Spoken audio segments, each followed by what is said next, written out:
बिस्मिल्लाहिर्रहमानिर्रहीम, अस्सलाम वालेकुम। उम्मीद है मेरे तमाम देखने और सुनने वाले ठीक ठाक होंगे। काफ़ी दिनों से तकरीबन कोई 8 दिन हो गए मैं कोयटा में रुका हुआ हूँ और काफ़ी लोगों की तरफ से ये सवाल आ रहा है, कमेंट्स भी किए जा रहे हैं कि आप कोयटा में जो इतने दिन से क्यों रुके हुए हैं। तो कुछ लोग जो हैं वो अपनी तरफ से ही सवालात करते रहते हैं, फिर उसके जवाब देते रहते हैं।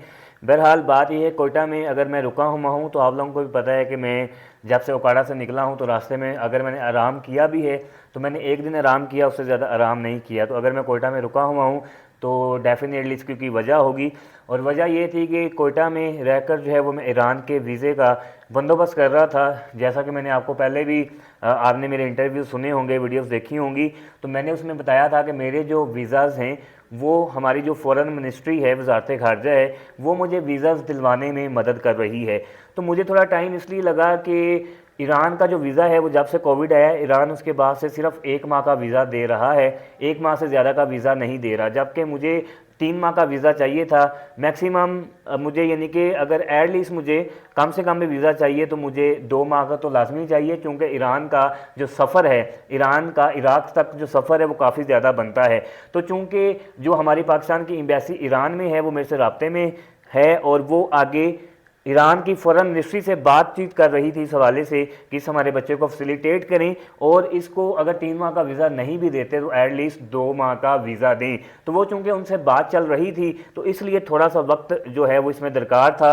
आपको पता है कि गवर्नमेंट लेवल पे थोड़ा सा जो काम है वो वक्त लेते हैं। तो इंशाल्लाह जी आज जो है वो वीज़ा अप्लाई कर दिया है, जाके यहाँ जो कोयटा की एम्बेसी है वहाँ पे मैं अपने डॉक्यूमेंट्स जो हैं वो सबमिट करवा आया हूँ।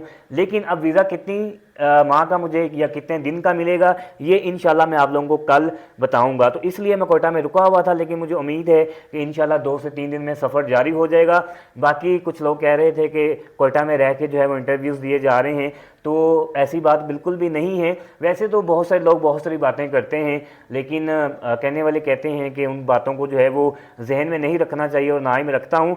लेकिन अल्हम्दुलिल्लाह जब मैं चला था मेरे इंटरव्यूज़ जो हैं अल्लाह का शुक्र है तब से ही जारी आ रहे हैं। लेकिन आपने देखा होगा कि पिछले दिनों में मैंने कोई ख़ास इंटरव्यू वगैरह जो है वो सोशल मीडिया पे नहीं लगाया, क्योंकि मुझे चलते हुए वक्त नहीं मिलता था। लेकिन चूँकि अब मैं कोयटा में रुका हुआ हूँ और मेरे पास वक्त था तो इसलिए मैंने अपने कुछ इंटरव्यूज़ वगैरह जो हैं या कुछ जो अपनी तस्वीरें हैं वो मैं लगा रहा था फेसबुक वगैरह पे, चूँकि इंसान बैठा होता है या फ्री होता है तो इसलिए मैं जो है अपने इंटरव्यूज़ वगैरह लगा रहा था। बाकी कोई स्पेशल इंटरव्यूज़ देने के लिए जो है वो मैं कोयटा में नहीं रुका हुआ, वीज़े का प्रोसेस था जिसकी वजह से यहाँ पर रुका हुआ था।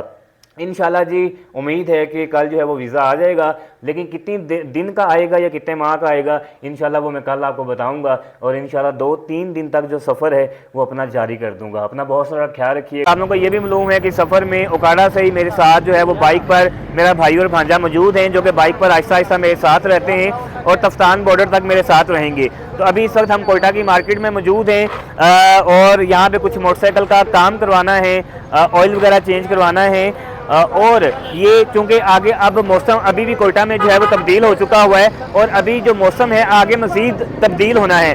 तो ये जो आप देख रहे हैं यानी कि ये ऊपर आप लोग ग्लव्स देख रहे होंगे, ये ग्लव्स जो हैं ये यहाँ पर हैंडल के साथ लगे होते हैं सर्दी से बचने के लिए, यानी कि ग्लव्स के अंदर जो है वो हाथ डाल के बाइक को चलाया जाता है ताकि कि सर्दी से बचा जाए। तो कुछ इस तरह के काम हैं जो कि अभी हमने यहाँ पे बाइक का काम करवाना है। और ये सीट के ऊपर मुझे कह रहे थे कि एक ज़रा वो सीट के ऊपर एक आप कह सकते हैं कि उसको कवर टाइप लगता है, जो कि यानी कि सॉफ्ट होता है कि जब आप लंबा सफ़र कर रहे होते हैं तो वो ज़्यादा आपको थकाता नहीं है, आप इजी ज़रा उस पर बैठते हैं। तो ज़रा वो भी लगवाना है, यानी कि कुछ इस तरह के काम करवाने हैं। और अभी इसके बाद हमने ज़रा कुछ और भी यानी कि चीज़ें लेनी है जो कि आगे हमारे सर्दी में काम आएंगी, हमें सर्दी से बचाएंगी। तो मैंने सोचा चलें सफ़र शुरू करने से पहले ये जो मैं काम कर रहा हूँ ये भी मैं आप लोगों को इसके बारे में भी बता देता हूँ, और ताकि आप लोगों को थोड़ा बहुत बताते रहें, क्योंकि बहुत से लोगों के ये भी कमेंट्स आते थे कि आप लोग अपने जो आपके साथ सफ़र करते हैं उनके बारे में भी बताएं और जो जो काम आप करते हैं उसके बारे में भी बताएं। तो अभी जो मज़ीद मैं आगे चीज़ें लूँगा वो भी आपको दिखाऊँगा और फिर आगे 1 दिन के बाद हम इंशाल्लाह सफ़र जारी करेंगे।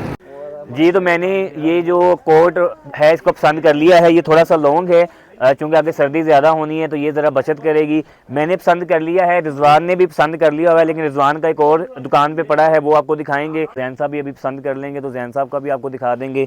मेरा ही आप लोगों ने देख लिया है, और रिजवान का भी जो है वो आपको दिखा देंगे, और बाकी भी जो भी तैयारी करते हैं वो भी आपको दिखाते हैं।